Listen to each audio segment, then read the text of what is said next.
আগামী 12ই ফেব্রুয়ারি বাংলাদেশের ত্রয়োদশ জাতীয় সংসদ নির্বাচন। কিন্তু প্রশ্ন একটাই, এই নির্বাচনটা কি শুধুই বাংলাদেশের? ভোটের তারিখ ঘোষণা হয়েছিল গত বছর, অর্থাৎ 11ই ডিসেম্বর 2025-এ। আর তারপর থেকে আজ পর্যন্ত আন্তর্জাতিক, আরো গভীরভাবে বললে ভারতীয় গণমাধ্যমে এই নির্বাচন নিয়ে প্রকাশিত হয়েছে ডজনেরও বেশি বড় রিপোর্ট, প্রতিবেদন এবং সাক্ষাৎকার।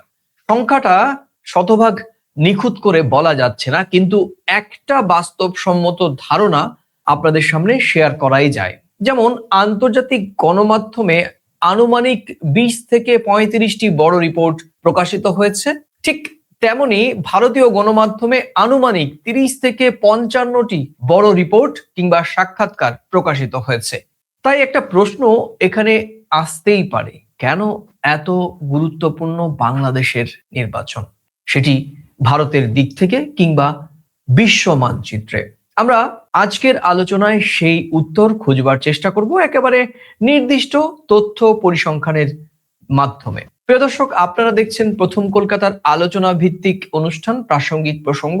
প্রাসঙ্গিক প্রসঙ্গে প্রতিদিনকার মতো আমি সুব্রত আচার্য এবং আমার সঙ্গে আলোচক বিশ্লেষক প্রথম কলকাতার ডেপুটি এডিটর পরমাশিস খোসরায়। পরমাশিস, তোমাকে প্রথম কলকাতার স্ক্রিনে স্বাগত। পরমাশিস, আর তো মাত্র কয়েক ঘন্টা গণতান্ত্রিক উৎসবে সামিল হতে চলেছেন বাংলাদেশের প্রায় 13 কোটি ভোটার।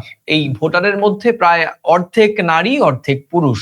নতুন ভোটারের সংখ্যা উল্লেখযোগ্য। জেনজির সেই ভোটারদের নিয়ে প্রধান প্রধান রাজনৈতিক দল তারা নিজেদের মতো গুটি সাজাচ্ছেন এবং ভোটের প্রচারণাও প্রায় তুঙ্গে। কিন্তু তুমি আমি আমরা যখন এই মুহূর্তে কথা বলছি, তখনও আন্তর্জাতিক গণমাধ্যমে কিংবা আমাদের দেশ ভারতের গণমাধ্যমে কোনো গণমাধ্যমে প্রধান শিরোনামে জায়গা পাচ্ছে বাংলাদেশের নির্বাচনের এই প্রচারণা বা কি হতে চলেছে বাংলাদেশের আসন্ন ত্রয়োদশ জাতীয় সংসদ নির্বাচনে। কিন্তু একটা প্রশ্ন, বাংলাদেশে তো 2024 সালের জানুয়ারিতে নির্বাচন হয়েছিল, তবে কেন বাংলাদেশে আবার নির্বাচন করতে হলো? দেখো, বাংলাদেশে 2024-এর জানুয়ারিতে নির্বাচন হয়েছিল। সেই নির্বাচনের পরবর্তী সময় সে দেশের আজকে যিনি প্রাক্তন প্রধানমন্ত্রী, তিনি সেই সময় মার্চ মাসে যতদূর সম্ভব দিল্লিতে এসেছিলেন, আমরা গেছিলাম। তো যাই হোক, বিষয়টা হচ্ছে যে সেই নির্বাচনের পরে 2024-এর জানুয়ারিতে যে সরকার বাংলাদেশে ক্ষমতায় এসেছিল, যে রাজনৈতিক দল সরকারি ক্ষমতায় এসেছিল, সেই রাজনৈতিক দলই কিন্তু 2024-এর 5ই আগস্ট উৎখাত হয়েছে বাংলাদেশের মাটিতে দাঁড়িয়ে। এখন বিষয় হচ্ছে তোমার প্রশ্ন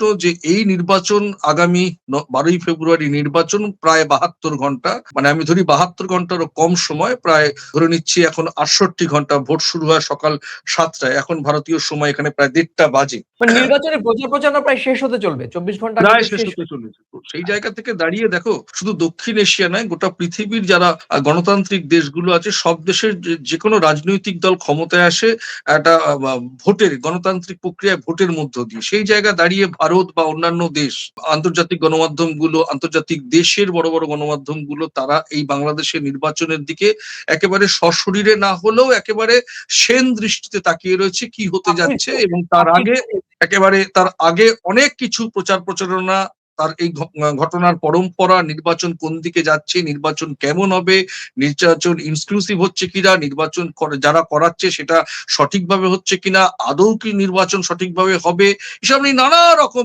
মিডিয়া কিন্তু দেখাচ্ছে। বাংলাদেশের মিডিয়া তো আসছেই, ভারতের মিডিয়া দেখাচ্ছে, পৃথিবীর বড় বড় গণমাধ্যম দেখাচ্ছে। কেন দেখাচ্ছে? কেননা আমরা দেখাচ্ছি আজকে ভারতের মিডিয়া কেন বাংলাদেশের মিডিয়াকে নিয়ে এত, বাংলাদেশের ঘটনা নিয়ে কেন। দেখো, একটা গণতান্ত্রিক প্রক্রিয়ার মধ্য দিয়ে একটা সরকার জিতে আসার পরও তাদের কথায় তারা গণবিক্ষোভের জেরে উৎখাত হয়। সেই জায়গায়, সেই মাটিতে দাঁড়িয়ে যখন আবার একটা নির্বাচন হয়, তখন সবারই দৃষ্টি থাকে সেই নির্বাচনটা কেমন হতে যাচ্ছে, কিরকম হবে, আদৌ কি সম্ভব। তাহলে আগে যারা বলেছিল নির্বাচন সুষ্ঠুভাবে সম্পন্ন হয়েছে, তারা ক্ষমতায় এসেছিল, তাহলে কেন উৎখাত হলো? তার পরিস্থিতি আমরা, পরম্পরা, সবটাই আমরা কম বেশি ওয়াকিবহাল।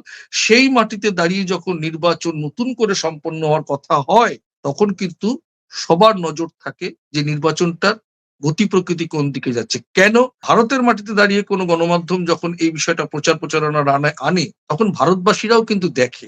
সব জায়গাতেই কিন্তু একটা শিক্ষার পাঠ নেওয়ার জায়গা, যে গণতান্ত্রিক অধিকার রক্ষা করতে গেলে যে আন্দোলন, যে গণবিক্ষোভ, আবার যার পুনঃপ্রতিষ্ঠার প্রচেষ্টা চলছে, তার গতি প্রকৃতি, তার প্রেক্ষাপট, তার ইতিহাস কেমন হয়, এটা কিন্তু গোটা পৃথিবীর সাধারণ মানুষের কাছে, যারা গণতন্ত্রের পূজা করে, গণতান্ত্রিক অধিকারের মধ্য দিয়ে যে কোনো দেশের নাগরিক তার দেশের সরকারকে গঠন করে, তাদের কাছ থেকে কিন্তু এই 12ই ফেব্রুয়ারি নির্বাচন হবে একটা শিক্ষার পাঠ। এটা আমার বিশ্বাস। সেই কারণেই সমস্ত গণতান্ত্রিক বা আন্তর্জাতিক মিডিয়া কিন্তু বাংলাদেশের এই নির্বাচনকে তাদের দৃষ্টিভঙ্গিতে দেখার চেষ্টা করছে এবং পাঠকের কাছে তুলে ধরার চেষ্টা করছে এর প্রতিচ্ছবি। হ্যাঁ, আমি তোমাকে যে প্রশ্নটা করেছিলাম যে 2024 জানুয়ারিতে তো ভোট হয়েছিল, তাহলে কেন আবার নতুন করে ভোট? দেখো, এই 12ই ফেব্রুয়ারির যে নির্বাচনটি, সেটি প্রেক্ষাপট মূলত 2024 জানুয়ারির নির্বাচন, সেই তথাকথিত নির্বাচন। বাংলাদেশের মানুষ তো বটেই, সারা বিশ্বের তাবর তাবর বড় গণমাধ্যমগুলো কিন্তু প্রশ্ন তুলেছিল যে সেই নির্বাচনগুলোতে বড় বিরোধী শক্তির অংশগ্রহণ ছিল না, ভোটারদের উপস্থিতি নিয়ে প্রশ্ন তোলা হয়েছিল, আন্তর্জাতিক স্তরে গ্রহণযোগ্যতা নিয়ে চরম বিতর্ক হয়েছিল। এবং তারপর একটি রাজনৈতিক অচলাবস্থা শুরু হয় 2024-এর 5 আগস্ট। আমরা কি দেখেছি?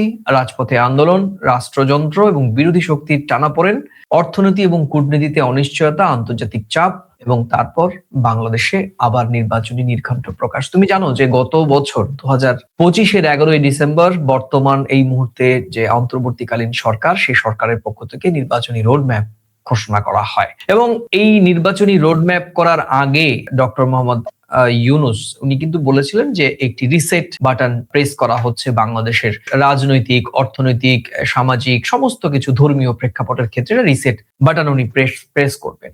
সঙ্গতভাবেই ডক্টর ইউনূস এমন একজন ব্যক্তি, তুমি জানো যে নোবেল লরিয়েট, তিনি অর্থনীতিতে তার অবদান রয়েছে এবং তিনি গ্রামীণ ব্যাংকের প্রতিষ্ঠাতা, এবং নানা রকম ভাবে তার আন্তর্জাতিক কানেকশন নিয়ে আলোচনা এবং সঙ্গে সমালোচনাও রয়েছে। উনি কিন্তু দুই দিক থেকেই প্রায় সমানভাবে আলোচিত। এবং এখনো আমরা যখন কথা বলছি এই গণমাধ্যমের উঠে আসা রিপোর্টগুলো নিয়ে, এখনো বাংলাদেশের অনেকেরই মধ্যে সংশয়, নির্বাচন কি হবে আদৌ, 12 তারিখে তারা কি ভোট দিতে যেতে পারবেন আদৌ, নির্বাচন কি সত্যিকার অর্থে ভোটের যে প্রকৃত ফলাফল সেটি রিফ্লেক্ট করবে। অনেকে প্রশ্ন তুলেছেন যে ভোটের পর যেহেতু অন্তর্বর্তীকালীন সরকারের মিডিয়া উপদেষ্টা তিনি বলেছেন যে ভোটের ফল নির্ধারিত সময়ের থেকে বেশি সময় পরে প্রকাশ করা হতে পারে, কারণ গণভোট আর জাতীয় ভোট একসঙ্গে হবে, ফলাফল আসতে দেরি হবে। এবং সেই কারণেই অনেকের মধ্যে, আমাদের অনেক দর্শক হয়তো আমাদের এই মন্তব্য শুনে তারা হয়তো সমালোচনা করবেন, কিন্তু বাস্তবতা চোখ বুঝলেও বাস্তবতা তো উপেক্ষা করার মতো কোনো সুযোগ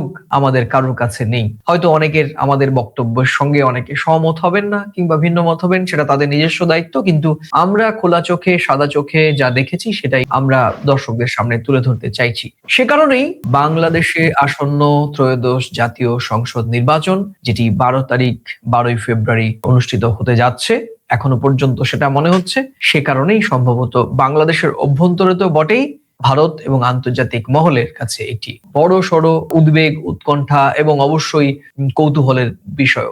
আমরা একটু জেনে নেব পরমাশির যে কেন বিশ্ব গণমাধ্যমে এবারের বাংলাদেশের নির্বাচনটি এত গুরুত্বপূর্ণ বলে তুলে ধরা হচ্ছে। দেখো, আন্তর্জাতিক গণমাধ্যমগুলোর রিপোর্ট একসঙ্গে রাখলে একটা পরিষ্কার প্যাটার্ন লক্ষ্য করা যাচ্ছে। সেটা কি? বিশ্ব মিডিয়া এই নির্বাচনকে দেখছে কে জিতবে হিসেবে নয়, কি বদলাতে পারে সেই হিসেবে।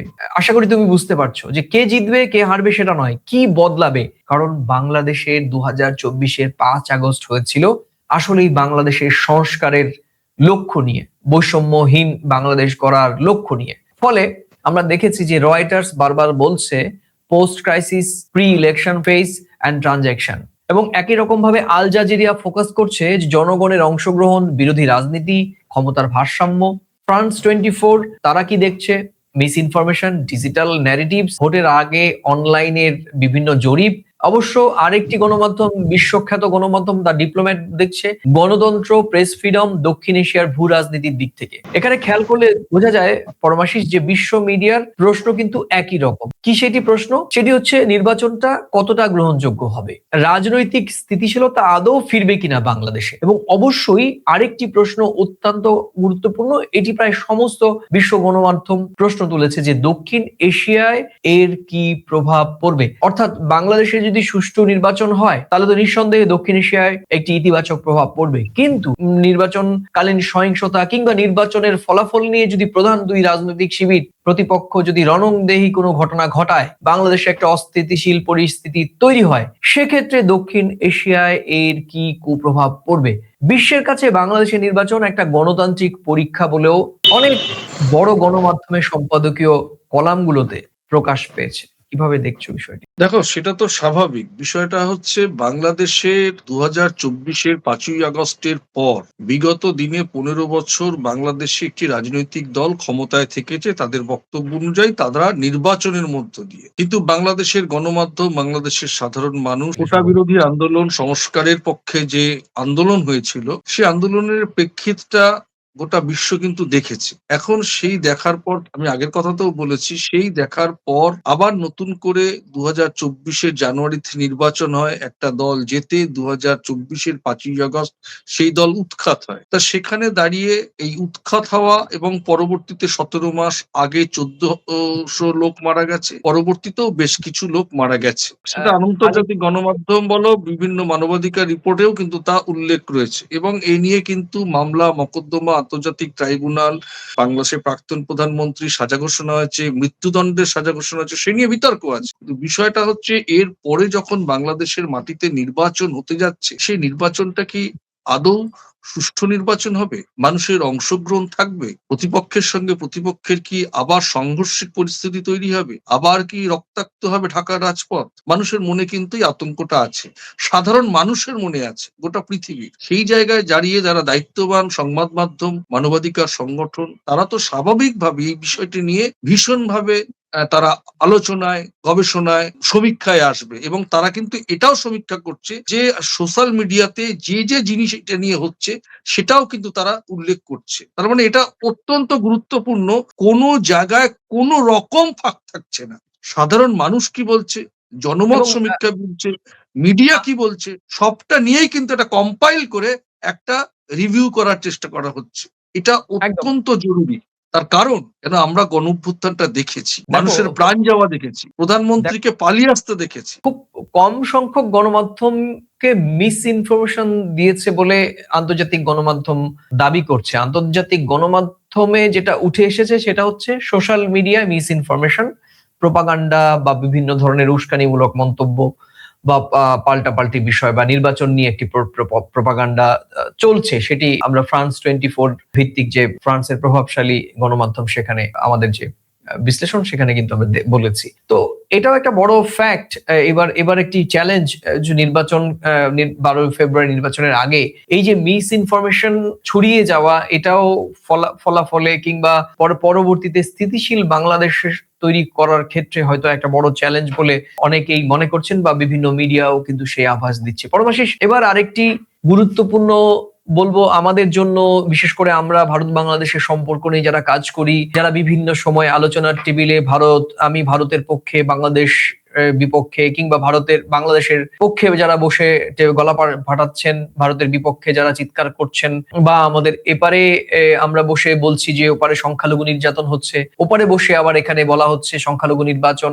হাসিনা পরবর্তী সময় 17 মাসে আমরা দেখেছি যে দুই দেশের গণমাধ্যম এবং গণমাধ্যমের ডিজিটাল ভার্সনের একটি অংশে তুমুল প্রোপাগান্ডা, কে কত বেশি প্রোপাগান্ডা চালাতে পারে। এবং আমরা যেমন দেখেছি বাংলাদেশের অভ্যন্তর থেকে আমাদের দেশের প্রধানমন্ত্রী নরেন্দ্র মোদীকে ট্রোল করে বিভিন্ন রকমের নেতিবাচক শিরোনাম দিয়ে খবর এসছে ডিজিটাল মাধ্যমগুলোতে, ইন্ডিয়াকে ঠুসে, যেটি আমরা প্রচলিত শব্দ ব্যবহার করি। আবার একই রকম ভাবে আমরা দেখেছি ভারতীয় গণমাধ্যম, বিশেষ করে পশ্চিমবঙ্গের গণমাধ্যমের একটি অংশ, শক্তিশালী অংশ ডিজিটাল ভার্সনের ক্ষেত্রেও সরকার প্রধান উপদেষ্টা ডক্টর ইউনূসকে ঠুসে বা তাকে ব্যক্তিগতভাবে আক্রমণ করে একই রকম ভাবে আমরা কিন্তু খবরের শিরোনাম হতে দেখেছি। খবরের ভেতরের বিষয়বস্তু যাই থাক, শিরোনামটা বড় অত্যন্ত গুরুত্বপূর্ণ দর্শকদের কাছে। এই যে বিষয়গুলো আমরা দেখেছি দুই দেশের মধ্যে চলছে, সুতরাং স্বাভাবিকভাবেই এই প্রশ্ন সামনে সামনে আসছে যে বাংলাদেশের নির্বাচনে মানে অর্থাৎ ভারতের দিক থেকে এই নির্বাচনটিকে কিভাবে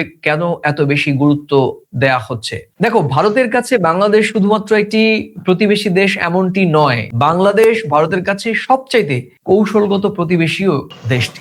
আর এ কারণেই ভারতীয় গণমাধ্যমের রিপোর্টে কিছু নির্দিষ্ট প্রশ্ন ঘুরে ফিরে আসছে পরমাশিস। আমরা তো এর এর আগে যতটা কথা বললাম সেটি মিস ইনফরমেশন, এবং সেটি একটি অংশের পক্ষ থেকে আমরা দেখেছি, এবং বিশেষ করে 2024 5 আগস্টের পর থেকে সেটা প্রবল আকার ধারণ করেছিল। তবে আসার কথা এই মিস ইনফরমেশন বা এই বিভিন্ন ন্যারেটিভ দিয়ে খবরের শিরোনাম করা, সেটি সম্প্রতি আমি আর তুমি আমরা দুজন এর আগে বলেছি যে ভারতীয় গণমাধ্যম হয়তো তাদের যে টিউনিং সেটা ঘুরিয়ে বাংলাদেশের দিক থেকে ইতিবাচক খবর করছে, এটা আমরা দেখেছি। আমরা শুধু নেগেটিভ খবর করেছে সে বিষয়টি বললে ভুল বলা হবে, খানিকটা তারাও এখন পজিটিভ রিপোর্ট করছে। কিন্তু আমি সামগ্রিকভাবে ভারতের বড় গণমাধ্যমগুলোর কথা বলছি, যেমন Indian express, Times of India, NDTV, Hindustan Times, এই সমস্ত খবর, এই সমস্ত গণমাধ্যম সর্বজনবিদিত, সর্বজন শ্রদ্ধেয় এবং গ্রহণযোগ্য গণমাধ্যমে কিন্তু অত্যন্ত দায়িত্বশীল ভূমিকা পালন করেছে গত 17 মাসের ইন্টারিম সময় বা অন্তর্বর্তীকালীন সরকারের সঙ্গে ভারত বাংলাদেশের সম্পর্ক নির্ণয়নের ক্ষেত্রে। এই কয়েকটি গণমাধ্যম, বিশেষ করে ভারতের বড় গণমাধ্যমগুলো কিন্তু অত্যন্ত ভাইটাল এবং দায়িত্বপূর্ণ রোল প্লে করেছে, এবং এখনো তারা করে যাচ্ছে। সে কারণেই আমি আজকে তাদের এই Indian express, Times of India, NDTV, Hindustan Times, এই প্রধান ভারতীয় গণমাধ্যম, যা আন্তর্জাতিক স্বীকৃতি পাওয়া গণমাধ্যমকে কোট করেই বলছি যে এই ভারতীয় গণমাধ্যমগুলো রিপোর্টে কিছু প্রশ্ন ঘুরে ফিরে এসেছে। সেই প্রশ্নগুলো কি? নতুন সরকার এলে ভারত বাংলাদেশের সম্পর্ক কোন দিকে যাবে, এটি আমাদেরও প্রশ্ন। একই রকম ভাবে প্রাসঙ্গিক আরেকটি প্রশ্ন, সীমান্ত নিরাপত্তা এবং অনুপ্রবেশে প্রভাব কি পড়বে কিনা। সামগ্রিকভাবে এটা একটি মৌলিক প্রশ্ন। সংখ্যালঘু পরিস্থিতি কতটা স্থিতিশীল থাকবে বাংলাদেশের অভ্যন্তরে, কিংবা উত্তর পূর্ব ভারতের যোগাযোগ এবং ট্রানজিট কতটা নিরাপদ থাকবে। আর এই সমস্ত কারণেই আমি একটু আগেও বলছিলাম যে Times of India, Hindustan Times, NDTV তাদের শিরোনাম হয়েছে। আমি যদি ইন্ডিয়ান এক্সপ্রেসের কথা বলি, তাহলে সেই মিডিয়াটি কি লিখেছে, বিশ্লেষণধর্মী একটি লেখায় আমরা দেখেছি যে তারা বলছে যে ভোটার কাঠামো, তরুণ প্রজন্ম, রাজনৈতিক বদল, এই সমস্ত বিষয়কে তারা গুরুত্ব দিয়ে খবর করছে। টাইমস অফ ইন্ডিয়া বেশি ঘটনাভিত্তিক ডেইলি ইভেন্টের দিকে নজর দিচ্ছে, বিশেষ করে প্রধান রাজনৈতিক দুই প্রতিপক্ষ বিএনপি ভার্সেস জামায়াত ইসলামী, তাদের ভোটের প্রচারণা, ভোটের প্রতিপক্ষকে আক্রমণ, কিংবা ভোটের আইন শৃঙ্খলার বিষয়, ডেইলি ইভেন্ট, আমরা যেটাকে সাংবাদিকদের ভাষায় বা আমাদের মিডিয়ার ভাষায় বলি, ডেইলি ইভেন্টের দিকে তারা গুরুত্ব আরোপ করছে। তুমি জানো যে আরেকটি বাংলাদেশের দর্শকদেরও বা পাঠকদের ক্ষেত্রেও গ্রহণযোগ্য এনডিটিভি, যাকে হয়তো বাংলাদেশের অধিকাংশ মানুষ মনে করেন যে ভারতের একমাত্র গ্রহণযোগ্য বা বিশ্বাসযোগ্য গণমাধ্যম এনডিটিভি। সেই এনডিটিভিতে বাংলাদেশের নির্বাচনী ইতিহাস, রাজনৈতিক ইতিহাস, সংখ্যালঘুদের নিরাপত্তা এবং আঞ্চলিক প্রভাব, এই সমস্ত বিষয়ে ইনডেপথ তারা স্টোরি করছে, তারা সম্পাদকীয় করছে, এবং তারা কিন্তু টক শোতে এই বিষয়গুলো জায়গা দিচ্ছে। একই রকম ভাবে আরেকটি ভারতের গণমাধ্যম হিন্দুস্তান টাইমস, সেই গণমাধ্যমটিতেও বাংলাদেশের স্থিতিশীলতা বনাম অনিশ্চয়তা এইরকম ভাবে তাদের সম্পাদকীয় লেখায় বা বিভিন্ন প্রতিবেদন বা বিশ্লেষণধর্মী লেখাতে উঠে এসেছে। এই বিষয়গুলো যদি আমরা একেবারে একটা নির্দিষ্ট উইন্ডোতে দেখি, তাহলে ভারতের কাছে এই নির্বাচন, ভারতের গণমাধ্যমের কাছে বা ভারতের কাছে এই নির্বাচন মানে প্রতিবেশী দেশে ক্ষমতার ভারসাম্য বদলালে নিজের কূটনীতি বা নিরাপত্তা কতটা প্রভাবিত হবে, সেই বিষয়গুলো কিন্তু ভারতীয় গণমাধ্যম বারবার ঘুরিয়ে ফিরিয়ে সামনের দিকে এনেছে। এখানে পরমাশিস আমি বলবো, আমি নিজেও একজন গণমাধ্যমের প্রতিনিধি, তুমিও একজন গণমাধ্যমের প্রতিনিধি, এবং প্রথম কলকাতা ভারত বাংলাদেশের থিঙ্ক ট্যাঙ্ক তারা দেখেন, নিয়মিত আলোচক সমালোচক সবাই দেখেন। সে কারণে আমি বলবো যে এই ভারতীয় গণমাধ্যমের পুরোপুরি নির্যাস থেকে আমার যেটা মনে হয়েছে, ভারতীয় গণমাধ্যমের এই দায়িত্বশীল অংশ কিন্তু আবেগ দিয়ে কোনো প্রতিবেদন করেনি, তারা তথ্যভিত্তিক এবং বাস্তবতা নির্ভর প্রতিবেদন করছে, এবং তারা এখনো যে স্ট্যান্ডে রয়েছে সেই স্ট্যান্ড কিন্তু অত্যন্ত ইতিবাচক বলে আমার মনে হয়েছে ভারত বাংলাদেশের সম্পর্ক রিবিল্ড, পুনঃস্থাপন করার ক্ষেত্রে। তুমি কিভাবে দেখছো? দেখো, ভারতের দক্ষিণাঞ্চলে যদি খুব ভারী নিম্নচাপ হয়, তার প্রভাব কিন্তু বাংলাদেশে পড়ে। পশ্চিমবঙ্গের দক্ষিণবঙ্গের যদি খুব গভীর নিম্নচাপ দেখা দেয়, তখন কিন্তু আমাদের দেশের মিডিয়া থেকেও কিন্তু বাংলাদেশের আবহাওয়া নিয়েও কিন্তু রিপোর্ট দেওয়া হয়। তা চরম বাস্তবতায় যদি বলতে হয়, ভারত বাংলাদেশের সম্পর্ক, সামনে বাংলাদেশের নির্বাচন, সেই নির্বাচনকে যদি একটা শিক্ষা ব্যবস্থা দেখতে হয়, তাহলে একটা শিক্ষা ব্যবস্থা, একটা পাঠ্যক্রমের মধ্যে অনেকগুলো সাবজেক্ট থাকে, ল্যাঙ্গুয়েজ থাকে, হিস্ট্রি থাকে, ফিজিক্স থাকে, কেমিস্ট্রি থাকে, বায়োলজি থাকে।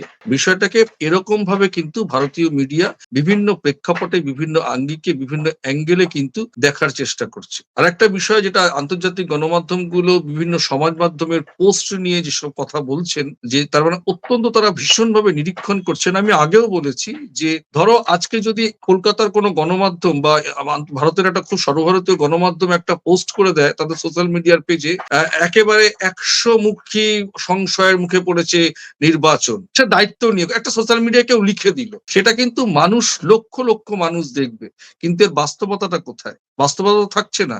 এই সময় কিন্তু বিভিন্ন সমাজ মাধ্যম কিন্তু ওই সমাজ মাধ্যমকে ব্যবহার করে কিছু ব্যক্তিকেন্দ্রিক মানুষ কিন্তু বিদ্বেষের রাজনীতি দিয়ে মুনাফা লুটেছে। কিন্তু আমি আগেও বলেছি যে আজকে যে আমরা নিয়ে আলোচনা করছি, দায়িত্বশীল গণমাধ্যম বিভিন্ন অ্যাঙ্গেল নিয়ে বাংলাদেশের নির্বাচনের প্রেক্ষাপটটাকে দেখছে, এবং দক্ষিণ এশিয়ায় ভারত এবং বাংলাদেশের যে সম্পর্ক, শুধু সম্পর্ক যে মুখের কথায় নয়, বাস্তবতায় সেগুলো যে নিরীক্ষণ করা হচ্ছে, সেটা কিন্তু অত্যন্ত গুরুত্বপূর্ণ বিষয়। এবং এইটা অনেকটা বেশি কাজে লাগবে বাংলাদেশের সাধারণ নাগরিকদের, যে ভারত বাংলাদেশের বাস্তবতায় যে সম্পর্ক, ভৌগোলিক যে সম্পর্ক, ব্যবসায়িক যে সম্পর্ক, বাণিজ্যিক যে সম্পর্ক, শিক্ষার যে সম্পর্ক, স্বাস্থ্যের যে সম্পর্ক, সেই বাস্তবতায় বাংলাদেশের নির্বাচনটা যাতে হয় এবং সে দেশের মানুষ বিষয়টাকে নিরীক্ষণ করে একটা সম্পূর্ণ দায়িত্বশীল, সচেতন, সুন্দর সরকার গড়ে তুলতে পারবে, একটা ভালো রাজনৈতিক দলকে তারা ক্ষমতায় এনে। সেই জন্যই কিন্তু এই নিরীক্ষণ। এতে কিন্তু এটা যদি কেউ ভাবে যেটা প্রভাব বিস্তার, নট দ্যাট, আমাদেরও স্বার্থ আছে। বাংলাদেশ যদি সুন্দর, সুস্থ, শান্তিপূর্ণ, গণতান্ত্রিক পরিবেশের মধ্য দিয়ে আগামীতে এগোতে পারে, তাহলে ভারত বাংলাদেশের সম্পর্ক, স্বার্থের সম্পর্ক যেমন এগোবে, আত্মার সম্পর্ক তেমন এগোবে। একদমই। পরমাশিস, আমরা যে বিষয়ে কথা বলছিলাম, বাংলাদেশের নির্বাচন, একটা প্রশ্ন আসতে পারে, বাংলাদেশের নির্বাচন কেন এত গুরুত্বপূর্ণ? বাংলাদেশের জন্য, ভারতের জন্য, ভারত বাংলাদেশের সম্পর্কের জন্য, নাকি বাংলাদেশ এখন ভূ রাজনৈতিক ভাবেই বাংলাদেশ বেশি গুরুত্বপূর্ণ? দেখো, আমাদের এখানে আমরা প্রথম কলকাতার পক্ষ থেকে আমরাও আমাদের নিজস্ব মূল্যায়ন কি, সেটা যদি আমি বলি তোমার মাধ্যমে দর্শকদের, দেখো এখানে মিডিয়ার যে বিশ্লেষণ, সেই বিশ্লেষণের সঙ্গে আমাদের বিশ্লেষণের অনেক ক্ষেত্রে আমরা একমত, কিন্তু তারপরেও বলবো বাংলাদেশকে গুরুত্বপূর্ণ ভাবে দেখা হচ্ছে ভৌগোলিক অবস্থানের কারণে। বাংলাদেশ দাঁড়িয়ে আছে দক্ষিণ এশিয়া, দক্ষিণ পূর্ব এশিয়া আর ভারত মহাসাগরের সংযোগ স্থল হিসেবে। পরমাশিস, উপেক্ষা করার জায়গা নেই। ভারতের উত্তর পূর্বের করিডোর, বঙ্গোপসাগরের প্রবেশদ্বার এবং অবশ্যই আঞ্চলিক নৌপথের কেন্দ্র, এটা বাংলাদেশকে বানিয়েছে এক কৌশলগত নোড। দ্বিতীয়ত, ভারত চীন প্রতিযোগিতার মাঝখানেও রয়েছে বাংলাদেশ। কিভাবে সেটা দেখো, দক্ষিণ এশিয়ার সবচেয়ে বড় ভূ রাজনৈতিক দ্বন্দ্ব এই দুটো দেশ, ভারত বনাম চীন।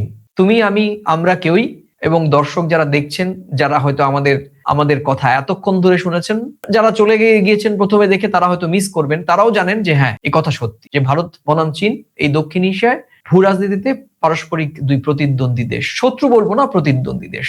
বাংলাদেশ এখানে একটা ব্যালেন্সিং ফ্যাক্টর হিসেবে কাজ করছে। চীনের দিক থেকে অবশ্যই সেটি পরিকাঠামো, বন্দর এবং ঋণ, আর ভারতের দিক থেকে যেটি ভীষণভাবে গুরুত্বপূর্ণ, নিরাপত্তা, ট্রানজিট এবং অবশ্যই সীমান্ত। তুমি জানো ভারত বাংলাদেশের সীমান্ত প্রায় ৪,৫০০ কিলোমিটার। সুতরাং এটাকে কোনোভাবেই ভারতের অভ্যন্তরীণ নিরাপত্তার বাইরে বাংলাদেশকে রাখার কোনো সুযোগ নেই। যেমন বাংলাদেশের অভ্যন্তরীণ নিরাপত্তা, স্থিতিশীলতা, অর্থনৈতিক কাঠামো এই ৪,৫০০ কিলোমিটার নিরাপত্তার কারণেই অনেকাংশেই ভারত নির্ভরশীল। শুনলে কথাগুলো খুব তেতো বলে মনে হবে, কিন্তু বাস্তবতা, আমি বললাম যে চোখ বন্ধ করে শুধু আবেগের নৌকোয় এগিয়ে গেলে চলবে না, আমাদের বাস্তবতাকে দেখতে হবে। আজকে যদি ভারতের জায়গায় পাকিস্তান থাকতো, পাকিস্তানের জায়গায় বাংলাদেশ থাকতো, তাহলে হয়তো বিষয়টি অন্যরকম। আমি ভৌগোলিক ক্ষেত্রে বলছি। তাহলে কি দাঁড়ালো? দেখো, চরম বাস্তবতায় যদি তুমি বলো, শেষ হয়নি। বাংলাদেশের মাটি ভারতের নিরাপত্তার ক্ষেত্রে, বাণিজ্যিক ক্ষেত্রে, সব জায়গায় কিন্তু একটা অন্যতম করিডর, সেটা সবসময় ভারত সেটাকে কাজে লাগাবে। সেটা হচ্ছে নিরাপত্তা হোক, ব্যবসা হোক, বাণিজ্য হোক, হ্যাঁ, ঐতিহাসিক সম্পর্ক হোক, কি ভৌগোলিক অবস্থানগত হোক। তোমার যদি আমি একটা উদাহরণ দিই, যে আজকে তুমি দেখো যে আইসিসি কে বলা হচ্ছে মেড ইন ইন্ডিয়া, দক্ষিণ এশিয়াতে বিশ্ব ক্রিকেটের মঞ্চে বাংলাদেশকে বাদ দেওয়ার ক্ষেত্রেও সেন্টিমেন্টাল জায়গা থেকেও কিন্তু বাংলাদেশ এবং ভারতকে দূরে রাখা যায় না। চরম বাস্তবতায় কিন্তু গত রাতে লাহোরে কিন্তু সেটা আইসিসির কার্যকারিতার কারণেই কিন্তু এটা প্রমাণিত হলো। একদমই তাই। পরমাশিস, তুমি যখন এই আইসিসির এই প্রসঙ্গে টানলে, তো প্রিয় দর্শক, আপনারা এর আগে আমাদের একটি ভিডিও আমরা আপলোড করেছি, সেখানে আমরা বলেছি যে আসলে গ্রিন রুমেই জিতে গেছে বাংলাদেশ। এই শিরোনামে ভিডিওটি ইচ্ছে করলে আপনারা ক্লিক করে দেখে নিতে পারেন।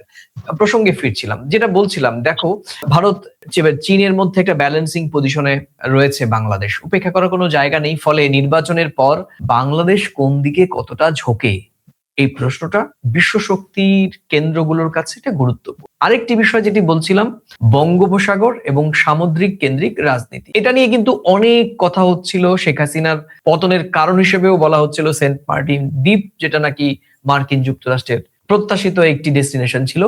এগুলো প্রচলিত একটি কথা হিসেবে ধরে নেওয়া হয়, জনশ্রুতি রয়েছে। এগুলোর দায়িত্বশীল জায়গা থেকে আমাদের কাছে কোনো দালিলিক প্রমাণ নেই, আর আমরা দালিলিক প্রমাণ ছাড়া এত গুরুত্বপূর্ণ বিষয় নিয়ে কথাও বলতে চাই না। সুতরাং বঙ্গোপসাগর ও সামুদ্রিক কেন্দ্রিক যে রাজনীতি যেটা দৃশ্যমান, সেখানে আজ শুধুমাত্র কিন্তু সমুদ্র একা নয়, এর সঙ্গে বাণিজ্য, জ্বালানি এবং সামরিক উপস্থিতিও কিন্তু বহুলাংশে সংযুক্ত। আর এসব মিলিয়েই বাংলাদেশের রাজনৈতিক স্থিতিশীলতা এখন আঞ্চলিক স্থিতিশীলতার সঙ্গে একেবারে ওতপ্রোতভাবে জড়িত। আরেকটি বিষয়, সেটি অবশ্যই সামগ্রিকভাবে এই বাকি যেগুলো বলছিলাম, অর্থনীতি এবং শ্রম শক্তি। বাংলাদেশ মানে 17 কোটির বাজার, গ্লোবাল গার্মেন্টস সাপ্লাই চেন, মধ্যপ্রাচ্য থেকে ইউরোপ পর্যন্ত শ্রম সংযোগ। অস্থিরতা মানে বিশ্ব অর্থনীতিতে একটি ঢেউ। আর এ কারণেই বিশ্ব চায় বাংলাদেশ একটা স্থিতিশীল জায়গায় পৌঁছাক, বা বাংলাদেশে প্রতিষ্ঠিত হোক একটি স্থিতিশীল সরকার। কি বলবে? না, এটা তো স্বাভাবিক, এটা তো অস্বাভাবিক কিছু নেই। বাংলাদেশ স্থিতিশীল জায়গায় থাকলে সেটা ভারতের পক্ষে সবচেয়ে উপকারী বান্ধব প্রতিবেশী হিসাবে প্রতিপন্ন হবে। আজকে শুধু অনেকে ভারত বলে নয়, শুধু ভারত নয়, এই মধ্যপ্রাচ্য এবং ইউরোপের যে মধ্যপ্রাচ্য, সাপ্লাই চেইন, সমস্ত জায়গাতে ভারত সরাসরি নিরাপত্তার ক্ষেত্রে বিঘ্নিত হবে হয়তো, কিন্তু বাকি অর্থনীতির ক্ষেত্রে হবে না সামগ্রিকভাবে। কিন্তু বাকি অনেকগুলো দেশ যারা সামগ্রিকভাবেই অর্থনৈতিকভাবে তারা ক্ষতিগ্রস্ত হবে। হ্যাঁ স্বাভাবিক। সেই জন্য এই জায়গাটাতে একটা সুন্দর শান্ত পরিবেশ না থাকলে, দক্ষিণ এশিয়ার যে ভূ রাজনীতির কথা বলছো, দক্ষিণ এশিয়ার যে ব্যবসায়িক উন্নতির কথা বলছো, দক্ষিণ এশিয়ায় যে শান্ত পরিবেশ, অশান্ত পরিবেশ থাকবে না, বাংলাদেশের শান্তি না থাকলে সকলেই কিন্তু এর একটা নেগেটিভ ছাপ তাদের মধ্যে গিয়ে পড়বে। তো স্বাভাবিকভাবে এখানে একটা শান্তিপূর্ণ সহাবস্থান অবশ্যই জরুরি। আর সেই জায়গা থেকে ভারত সব সময় চাইবে যে বাংলাদেশে একটা সুন্দর পরিবেশ থাকুক, কোনো অশান্তির বাতাবরণ থাকবে না। এবং না, এটাও ঘটনা, সবচেয়ে বেশি ক্ষতিগ্রস্ত কিন্তু ভারতই হবে। না, বাংলাদেশ অশান্ত থাকলে ভারত সবসময় কিন্তু অশান্ত থাকবে। কেন অশান্ত থাকবে? শুধু যে সীমান্ত নিরাপত্তায় একটা ভুল, সীমান্ত নিরাপত্তার চাইতেও আমি মনে করব অন্তত পূর্ব ভারতের, উত্তর পূর্ব ভারতের বিশাল অঙ্কের ব্যবসায়িক কিন্তু সাফল্যতা, ঘুরিয়ে হয়তো ব্যবসা হবে, কিন্তু উত্তর ভারতের, উত্তর পূর্ব ভারতের সীমান্ত অঞ্চলগুলো কিন্তু একেবারে আর্থিক টানাপোড়েনের মধ্যে পড়বে। সেই ওই জায়গাটাও কিন্তু অস্বীকার করার জায়গা নেই, কোনোভাবেই নেই।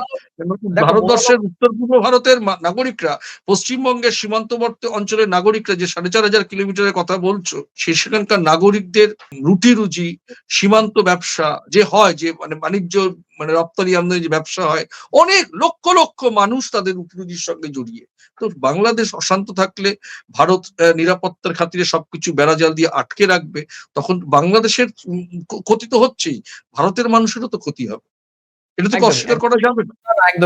একদমই তাই। মোরাল অফ দ্য স্টোরি কি দাঁড়ালো? মোরাল অফ দ্য স্টোরি দাঁড়ালো যে নিরাপত্তা, অস্থিতিশীলতা সামগ্রিকভাবে প্রত্যেকটি দেশেরই অর্থনৈতিক কাঠামোর জন্য হুমকি স্বরূপ, এবং সেটি কিন্তু বিশ্ব গণমাধ্যম সে সমস্ত কারণেই বাংলাদেশের নির্বাচনকে অত্যন্ত গুরুত্বপূর্ণভাবে দেখছে। তাহলে সব মিলিয়ে সবগুলো মিডিয়া রিপোর্ট যদি আমরা আবার একটু বিশ্লেষণ করি, তাহলে দেখা যাচ্ছে যে ভূ রাজনৈতিক বাস্তবতা একসঙ্গে একটা ছবির মতো করে এই গণমাধ্যমগুলো দেখাচ্ছে।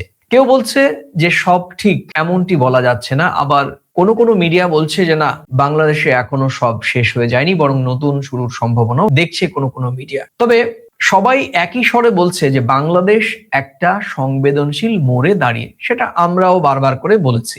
বিশ্ব দেখছে ভবিষ্যতের দিক নির্দেশ হিসেবে, ভারত দেখছে নিজের আঞ্চলিক স্বার্থ হিসেবে, আর বাংলাদেশ দেখছে নিজের গণতান্ত্রিক বিশ্বাসযোগ্যতা এবং স্থিতিশীলতার দিক থেকে। সুতরাং বলাই যায় যে এই নির্বাচনটি, অর্থাৎ বাংলাদেশে আসন্ন ত্রয়োদশ জাতীয় সংসদ নির্বাচন 12ই ফেব্রুয়ারি, বাংলাদেশের নিজস্ব গণতান্ত্রিক বিশ্বাসযোগ্যতা প্রতিষ্ঠার সঙ্গে সঙ্গে বিশ্বের কাছে ভবিষ্যতের দিক নির্দেশনা দেখাবে এবং অবশ্যই ভারতের সামনেও আঞ্চলিক স্বার্থ কতটা সুরক্ষিত করে সেটাও বাংলাদেশের এই 13 কোটি মানুষ ভোটাধিকারের মাধ্যমে দেখাবে। তোমাকে অনেক ধন্যবাদ পরমাশিস, তুমি দীর্ঘ সময় আমাদের দর্শকদের সঙ্গে জুড়ে ছিলে। শেষ করব শুধু কথা বলেই, 12ই ফেব্রুয়ারি ভোট একদিনে নিশ্চিতভাবে শেষ হবে, কিন্তু এই ভোট কেন হলো, এই ভোট কি বদলাতে পারলো, আর এই ভোট নিয়ে বিশ্ব কেন এত সতর্ক, এই সব প্রশ্ন থাকবে হয়তো এই ভোটের পর আরো বেশ কিছুদিন। তাই আজ আমরা ভোটের ফলাফল নিয়ে নির্দিষ্ট কোনো গন্তব্যে পৌঁছলাম না, আমরা আয়নায় তুলে ধরলাম আসলে কি হচ্ছে, কি হতে পারে। কারণ গণতন্ত্র বোঝার প্রথম শর্তই সব কণ্ঠের শব্দ শোনা। প্রিয় দর্শক, আজ এ পর্যন্তই। আবার দেখা হবে নতুন কোনো বিষয়ে, প্রাসঙ্গিক প্রসঙ্গ নিয়ে। আর এই ভিডিওর কোন মন্তব্য বা কোন মন্তব্যগুলোর সঙ্গে আপনি সহমত বা ভিন্নমত, মন্তব্যের কলামে প্রতিদিনকার মতো লিখে জানাতে পারেন। আর এই ভিডিওটি ভালো লাগলে আপনারা নিজেদের মাঝে শেয়ার করে ছড়িয়ে দিতে পারেন। আর আজকেই চ্যানেলটিতে নতুন এলে পুরনো ভিডিও দেখে যদি চ্যানেলটি ভালো লাগে তবে অবশ্যই লাইক এবং সাবস্ক্রাইব করার অনুরোধ রইল। আজ এ পর্যন্তই, আবার দেখা হবে। ততক্ষণ ভালো থাকুন, সুস্থ থাকুন, সবাই নিরাপদে থাকুন। নমস্কার। নমস্কার।